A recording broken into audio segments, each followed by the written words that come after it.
So in this chapter, we'll be discussing about SSL. SSL stands for Secure Sockets Layer. We had a brief discussion of SSL earlier, but let us see about it in detail here. So SSL is a standard technology which is used in industry today for establishing an encrypted link between web server and a browser.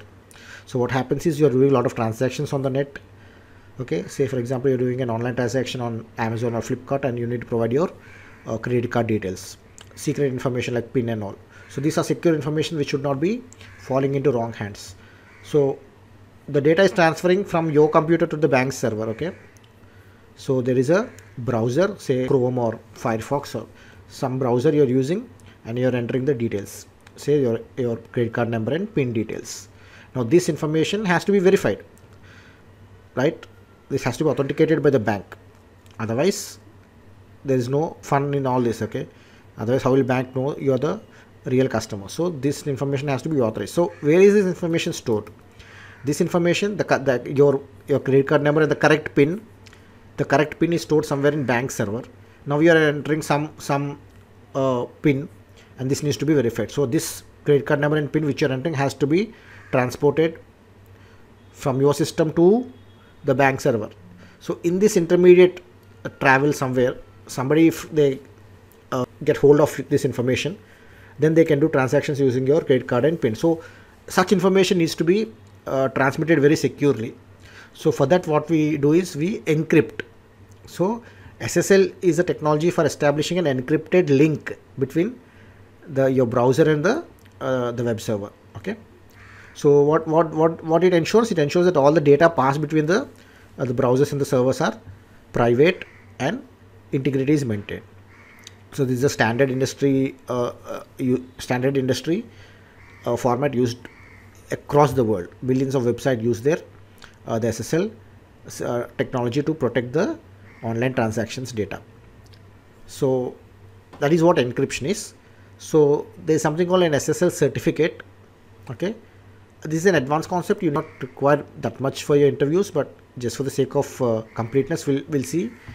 So to create an SSL connection, SSL certificate is required. Okay, so you need to give all the details about the identity of your website and your company as and when you choose to activate. So say for example, you are running a website, so you are the owner of the website. So in order to get this SSL certificate, you need to give details such as the identity of the website. Okay, and following this, what will happen? Two keys will be created. Two cryptographic keys will be created. One is called a private key, another a public key. You need not know much beyond that. Okay. So what happens is that the presence of this SSL protocol or this encrypted session, if you see carefully, some websites will be at the address bar, a small lock icon will be there. A lock icon that indicates that this is a secure. So SSL protocol is being followed. So if you click on that lock icon, it displays the user or the customer details of the SSL. So SSL certificates are also issued to companies or legally accountable individuals only, and after proper authentication is done. So what happens in real practice is, so whenever your browser initiates a connection with an SSL secure website, so banks websites are usually SSL secured. So say for example, you're a customer of SBI and you're doing an online transaction. So now you are from your browser, you want to transfer funds and you're entering your credit card information and such things, sensitive information. Now this data has to be transmitted from your computer to the bank's SBI server. So SBI will be having a secure website SSL. So now your browser will initiate a connection with that SSL secured website. First of all, it will retrieve the site's SSL certificate to check if it is still valid. Each SSL certificate will have a validity period. So first of all, that will be checked. So once the SSL certificate is verified, the connection will be established.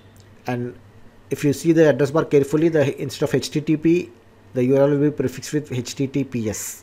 S stands for secured, and a padlock will be shown on the address bar. So this means this is a secure website. Sometimes you can also have an extended validity certificate. Then the browser will also show a green address bar. All this, if you look carefully at the address bar, you will observe. So when a web page should you use encryption? So banks should definitely use encryption. Anybody when transmitting confidential data, including personal information like passwords and all, you should be using encryption. So let us see the brief process flow. The end user will ask the browser to make a secure connection to the bank's website. Okay, so the browser will get the IP address of the site from a DNS server and request a secure connection. So IP address and DNS are like they're not required for you much, but for simplicity, let us say that every computer on the internet will be having a unique address. Okay, so for example, you are typing an address like google.com or Amazon, Flipkart. Those are not addresses. Okay, those are just names for human convenience. But actually, computers will be having something called IP addresses. Just like your houses have door numbers, computers will be having IP addresses. So you actually have to enter the IP address, but because they are difficult to remember and all, we are using this human readable names like Amazon or google.com. Okay, so what actually happens at the back end is when you type this google.com, there is something called a DNS server. Okay, that will tell you the actual IP address. They will convert this name which you typed into a corresponding IP address. Okay, so that is what happens here. Okay, so once the secure connection will be initiated, server will identify and the transaction will be started.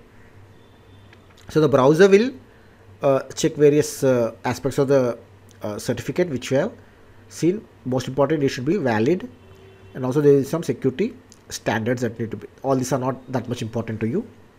Okay, once it confirms that the website can be trusted, a session will be created between the browser and the web server. So in this chapter, the questions you need to be prepared are: what is secure socket layer? What does SSL ensure? It ensures that the data transmitted between two computers is secure and encrypted. Explain what happens when the browser initiates a connection with an SSL secured website. This process is not that much important for your interviews if you're a general officer, but if you're preparing for IT domain jobs, IT officer, cadre in banks, then you need to be prepared for this. What is the process flow in a SSL communication? That is also if you're preparing for IT officer jobs.